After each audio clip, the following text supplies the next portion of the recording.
Today we are taking a look at the rear seats and cargo area of this 2025 Audi Q7 45 Premium. Does the largest Audi SUV give you enough space? That's what we're going to find out. Now let's take a look at the rear seats because this is the most important part of this Audi Q7. The door panel is going to be made of the same materials including the soft touch plastic, the glossy wood trim, some extra storage space for a cigarette, and a little bit more down below. The seats will be made of faux leather and they can slide and recline. They are not heated on today's model. You can get them heated with an optional package on the Premium Plus and in a standard on the Prestige. There is no handle, which is unfortunate because smaller kids might have a little bit of trouble getting into this car.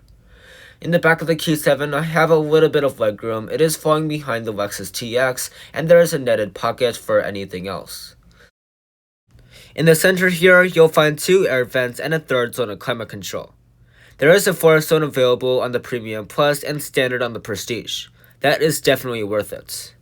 Most 4-zone climate control systems only allow you to control the temperature, but the Q7 allows each passenger to achieve their desired fan speed and they can have a choice whether they want it on auto or not. Beneath that are 2 USB-C ports and a cigarette lighter, and here is one of the things that Audi needs to work on. When you fold this down, there is kind of a hard armrest, and if you push this button, that will reveal 2 very tiny cup holders. I don't even know what can fit in these cup holders, but I would definitely like to see some improvement on that design. Now let's take a look at the third row because this is the whole point of buying the largest Audi SUV. Getting into the third row is actually kind of hard. You have to push down the seat and then you have to pull up the seat, and it's also pretty heavy. Compared to the Acura MDX and Lexus TX with the electronic release, I think that it is actually a little bit cumbersome for smaller kids.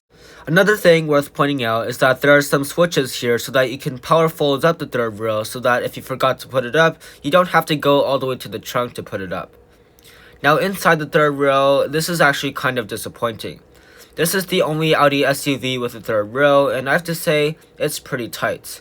I don't have a lot of legroom, the armrest is made of plastic, there's only 1 cup holder, no vents, USB ports, anything like that. So overall, compared to the competition, this is actually kind of disappointing. I never thought I'd say this, but this Q7's third row should only be used in emergencies. Putting kids back here would be fine, but the car seats would take up plenty of space. Now let's move on to the cargo area and see how much space we get in the back of this Audi Q7. There is hands-free access standard across the board, but because of the trailer hitch, it's going to be hard to get access to. Behind the third row, you'll find 14.2 cubic feet of cargo room. You will also find a cubby off to the left side. It is netted so nothing is going to go anywhere. To fold down the third row, you're just going to push these buttons off to the left and hold it until the third row is completely flat.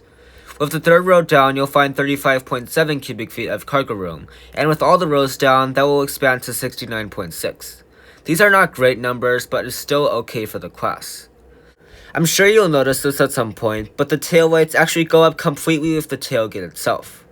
This is technically against US regulations, so how does Audi get away with it?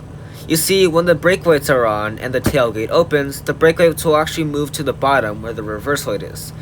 Pretty clever, and it's enough to make this Q7 legal on US roads.